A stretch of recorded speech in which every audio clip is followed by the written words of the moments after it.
नमस्कार, स्वागत है आपका और मैं हूं आपके साथ लता। बड़ी खबर आपको बता रहे हैं, जहां पश्चिम बंगाल में अब राष्ट्रपति शासन की उल्टी गिनती शुरू, क्योंकि अब शुभेंदु अधिकारी ने भी पश्चिम बंगाल में दे दिए हैं धारा 356 के संकेत। जहां आपको बताते चले कि अमित शाह से राज्यपाल की मुलाकात के बाद शुभेंदु अधिकारी ने साफ तौर पर बयान देते हुए कहा है कि अब बंगाल को अंधेरे से उजाले में बदलने की जरूरत है। तो वहीं आपको ये भी बताते चले कि लगातार राज्यपाल की दिल्ली में केंद्रीय नेताओं से हो रही मुलाकात के दौर को देखकर ममता बनर्जी की बौखलाहट और तेज होती हुई दिखाई पड़ रही है। जहां एक बार फिर से ममता बनर्जी को बड़ा झटका पश्चिम बंगाल में लगने वाला है, क्योंकि अब साफ तौर पर ममता सरकार की उल्टी गिनती शुरू हो चुकी, क्योंकि अब बंगाल में किसी भी वक्त राष्ट्रपति शासन लगने वाला है। जी हाँ, और ऐसा हम इसीलिए कह रहे हैं क्योंकि अब राज्यपाल की और अमित शाह की मुलाकात के बाद से ही नेता प्रतिपक्ष जो कि अपोजिशन के लीडर है पश्चिम बंगाल में, उन्होंने भी साफ तौर पर धारा 356 लागू होने के बंगाल में संकेत दिए हैं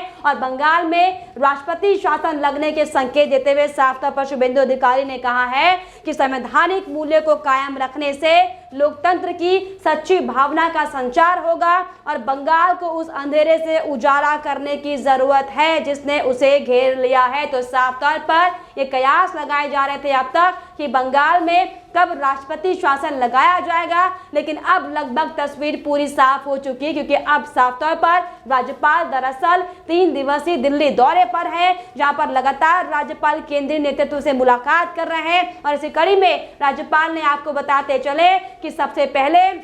तमाम बीजेपी के बड़े नेताओं से मुलाकात की थी, जिसके बाद राज्यपाल ने राष्ट्रपति रामनाथ कोविंद से मुलाकात कर बंगाल में प्रभावित जो हिंसा इलाके थे उनका जायजा जो उन्होंने लिया था, अपनी रिपोर्ट राष्ट्रपति को सौंपी थी और बंगाल में लगातार जो हिंसा का तांडव पिछले कई महीनों से किया जा रहा है उस पर कार्रवाई करने की मांग की थी। जिसके बाद आपको बताते चले कि बीती शाम 7 बजे के आसपास राज्यपाल ने गृह मंत्री अमित शाह से भी मुलाकात की थी और करीब ये मुलाकात आपको बताते चले कि 2 घंटे तक ये मुलाकात चली थी और इन 2 घंटों की मुलाकात में बंगाल में लगातार बिगड़ते हालातों पर चर्चा राज्यपाल ने अमित शाह से की है और साथ ही साथ बंगाल में जिस तरीके से खुलेआम कानून व्यवस्था की धज्जियां उड़ाई जा रही हैं, तरीके से बंगाल में लगातार कानून व्यवस्था ध्वस्त हो चुकी थी, उसकी भी कहानी, उसकी भी दास्तान राज्यपाल ने अमित शाह के सामने बयां की है। और जिसको लेकर ये भी साफ तौर पर सामने खबरें आ रही हैं कि राज्यपाल ने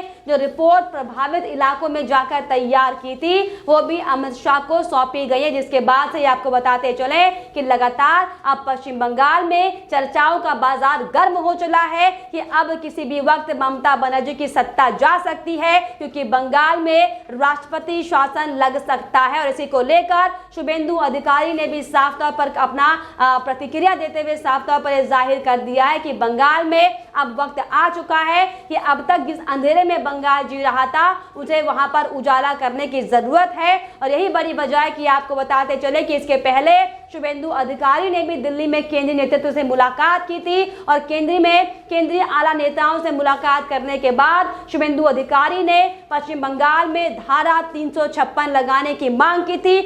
जिसको लेकर लगातार ये कयास लगाए जा रहे थे कि किसी भी वक्त बंगाल में धारा 356 यानी कि राष्ट्रपति शासन लागू हो सकता है। लेकिन अब जिस तरीके से आपको बताते चले कि स्थितियां बद से बदतर होती जा रही है, हालांकि हमने आपको रिपोर्ट भी दिखाई थी कि कैसे राज्यपाल के दिल्ली आने से पहले बीजेपी के विधायकों ने एक डेलीगेशन ने कैसे राज्यपाल को बंगाल में लगातार हो रही हिंसा को लेकर एक रिपोर्ट सौंपी थी और इस पर कार्रवाई करने की मांग की गई थी। लेकिन लगातार जिस तरीके से ममता बनर्जी इसे नजरअंदाज किए बैठी हैं और बार बार ये कहती हुई दिखाई पड़ रही हैं कि बंगाल में किसी भी तरह की कोई प्रतिक्रिया, कोई भी हिंसा जैसी घटनाएं नहीं हुई हैं। लेकिन आपको बताते चले कि दरअसल ममता बनर्जी की ये बौखलाहट है, ममता बनर्जी की ये घबराहट है, ममता बनर्जी का ये डर है जो लगातार तमाम तरह की बचाव में अपनी बातें पेश की जा रही हैं। लेकिन अब ये साफ तौर पर निश्चित माना जा रहा है कि अब राज्यपाल ने जो केंद्रीय नेतृत्व से मुलाकात की है, एक के बाद एक जो बीजेपी के बड़े नेताओं के बंगाल के बारे में जो चर्चाएं की गई हैं, लगातार जो ध्वस्त होती जा रही कानून व्यवस्था को लेकर जो बातचीत घंटों की गई नेताओं के साथ, अब इसका असर पश्चिम बंगाल में देखा जाएगा, क्योंकि साफ तौर पर अब ममता बनर्जी जो लगातार पिछले कई महीनों से बंगाल में खूनी खेल खेलने में लगी हुई है। लगातार हिंसा के तांडव को बढ़ावा देने का काम जो ममता बनर्जी की ओर से किया जा रहा था, अब उस पर विराम लगने वाला है, जिसको लेकर अब शुभेंदु अधिकारी ने भी साफ तौर पर इसको देखते हुए बड़े संकेत दे दिए हैं। जी हाँ, हालांकि आपको बताते चले कि हम आपको तमाम report from the very first day से हम दिखा रहे हैं कि कैसे पहले दिन से ही ममता बनर्जी ने बंगाल में हिंसा का तांडव मचाया हुआ है, किस तरीके से लगातार आम जनता से लेकर बीजेपी के बड़े बड़े नेताओं पर हमला किया जा रहा था, लेकिन ममता बनर्जी किस तरीके से सिर्फ और सिर्फ अपने टीएमसी के गुंडों को बचाने के लिए, किस तरीके से अपनी सरकार को बचाने के लिए तमाम तरह की बयानबाजी करती हुई दिखाई पड़ रही थी। लेकिन उनका डर अभी बीते दिन दिखाई पड़ा जब उन्होंने पीएम नरेंद्र मोदी को राज्यपाल को बंगाल ना भेजने की चिट्ठी लिखी हुई है, जिसमें साफ तौर पर पश्चिम बंगाल की मुख्यमंत्री ममता बनर्जी ने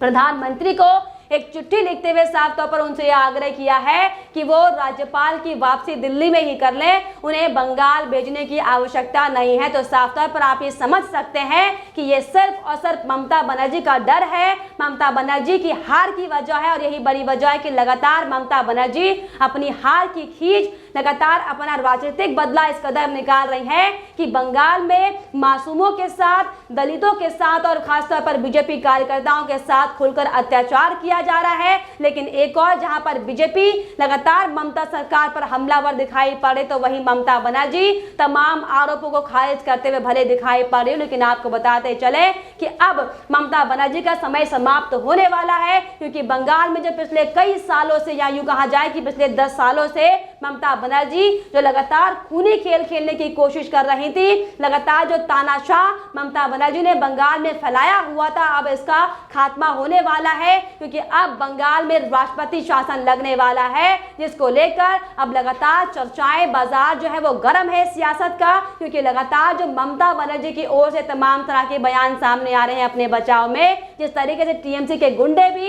ये कहते हुए दिखाई पड़ रहे हैं कि राज्यपाल को दिल्ली में ही वापस रखना, बंगाल मत भेजना, तो ये साफ तौर पर समझा जा सकता है कि ममता बनर्जी की मुश्किलें अब बढ़ने वाली है। और यही बड़ी वजह है कि लगातार ममता बनर्जी एक के बाद एक तमाम झूठ अपने बंगाल में हिंसा को लेकर बोलती हुई दिखाई पड़ रही है। जी हाँ, हालांकि आपको बताते चले कि आज राज्यपाल के दिल्ली दौरे का आखिरी दिन है और अब तक राज्यपाल ने बीजेपी के बड़े नेताओं से मुलाकात जरूर की हो। इसके अलावा राज्यपाल ने कांग्रेस नेता अधीर रंजन चौधरी से भी मुलाकात की है और इस दौरान भी राज्यपाल ने बातचीत की है। जी हाँ, तो साफ तौर पर जिस तरीके से ममता बनर्जी को लेकर, ममता बनर्जी के लगातार रवैये को लेकर राज्यपाल कई बार मुद्दा बंगाल में उठा चुके हैं, हिंसाओं को लेकर कई बार ममता बनर्जी से राज्यपाल विनम्र निवेदन से लेकर फटकार तक लगा चुके हैं, लेकिन ममता बनर्जी लगातार इसे नजरअंदाज की हुई थी। और यही बड़ी वजह थी कि आखिरकार राज्यपाल को दिल्ली आना पड़ा और केंद्रीय नेतृत्व को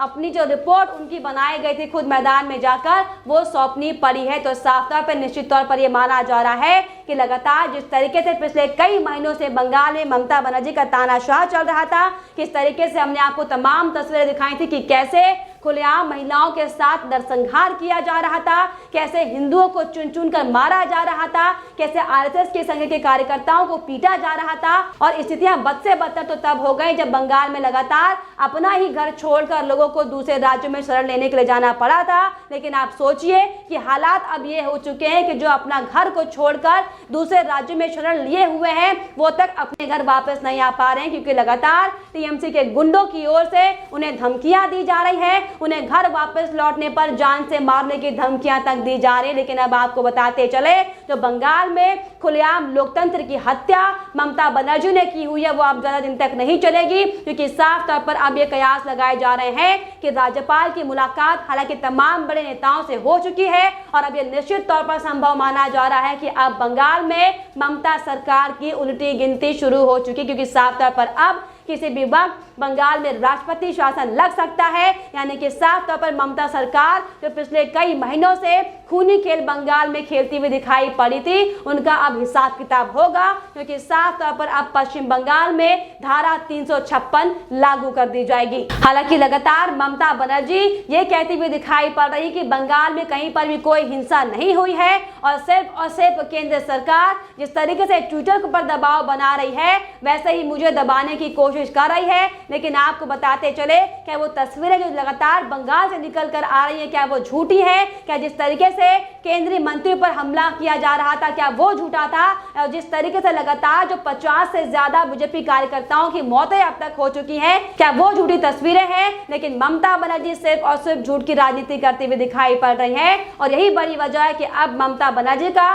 खूनी खेला खत्म होने वाला है, क्योंकि साफ तौर पर बंगाल में लगातार जो गतिविधियां पिछले कई महीनों से चल रही थी इसकी एक एक रिपोर्ट राज्यपाल ने केंद्रीय नेताओं को सौंपी है। फिर चाहे वो राष्ट्रपति हो, फिर चाहे वो गृह मंत्री अमित शाह हो, फिर चाहे वो तमाम अन्य बीजेपी के आला नेता हो। हालांकि आपको लगातार बताते चले कि केंद्रीय गृह मंत्रालय लगातार बंगाल की हिंसाओं पर अपनी नजर बनाए हुए है, लेकिन अब जिस तरीके से स्थितियां बद से बदतर हो चली है और राज्यपाल ने जो तमाम जमीनी हकीकत अब केंद्रीय नेताओं को बताई है, जिसके बाद से लगातार ये कहना लाजमी हो चुका है कि अब बंगाल में ममता बनर्जी की मुश्किलें बढ़ने वाली है। और यही बड़ी वजह है कि लगातार ममता बनर्जी से लेकर उनके टीएमसी के गुंडों की बौखलाहट साफ तौर पर सामने आती हुई दिखाई पड़ रही है। लेकिन अब आपको बताते चले कि बड़ी खबर हमारी ये है कि अब बंगाल में किसी भी वक्त ममता बनर्जी को बड़ा झटका लगने वाला है, क्योंकि अब बंगाल में धारा 356 या यूं कहा जाए कि राष्ट्रपति शासन बहुत जल्द लागू होने वाला है। लेकिन फिलहाल इस पर आपकी क्या राय है हमें कमेंट बॉक्स में जरूर लिखिएगा। साथ ही साथ हमारे चैनल को सब्सक्राइब करना भी ना भूलें।